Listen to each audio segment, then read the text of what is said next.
So moving on to the next slide, this is part two of the older adult oral PowerPoint presentation. We had to pick another theory and shed light on aspects or phases of the interviewee's life. And so I wanted to share that I chose The Social Learning Theory by Albert Bandura.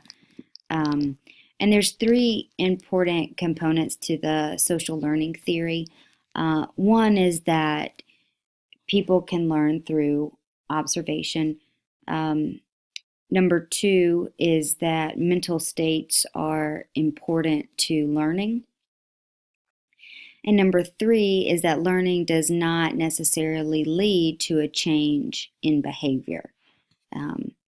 So I wanted to move on to slide 10. And when looking at the social learning theory and looking at my interviewee's case, I do not believe that there was any intrinsic reinforcement in his life. He moved to a new state to enter seminary and began the role of a husband, in which case was overwhelming. There were no hobbies to provide any internal rewards. And I believe this contributed to his depression and anxiety. I think there's things that we do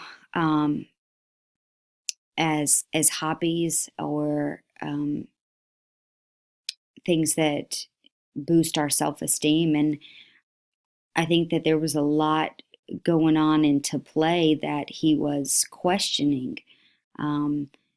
Questioning his move to Atlanta, questioning getting married at the age of 22, immediately after college, questioning like his view on the way chaplains in the church should run things. And so I think that there was not much intrinsic rewards or reinforcements in his life. And when there's not, I think that we struggle with coping, because those are those internal factors that we believe that we're capable of doing things, and it seems that all these external factors weren't falling into place, and I think that resulted in a lot of anxiety. And sometimes when we question things, we're unsure about, because there's just no concrete answer. And that can be really anxiety provoking for some people. And I think in his case, that was a big part of it. So moving on to slide 11, talks a little bit about the limitations when we have certain theories.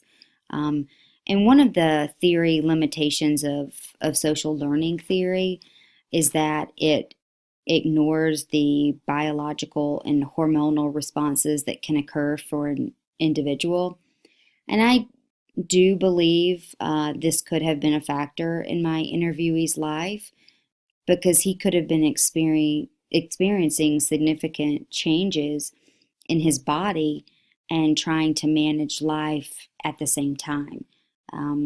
This could have been a significant trigger and something that could have minimized his depression and anxiety, especially during two consequential times in his life. His newfound marriage, his decision to transition into seminary school, along with his new job at Emory Hospital, and becoming president of a consulting group.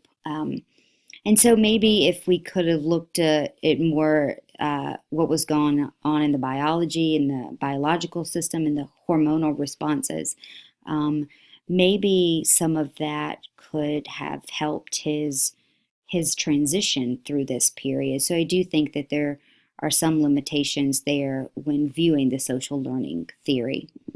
Um, and slide 12 are my references from understanding a little bit about social cognitive theory and social learning theory, and our standard book that we get out of the human behavior and the social environment, and reading and understanding a little bit about how does observational learning work.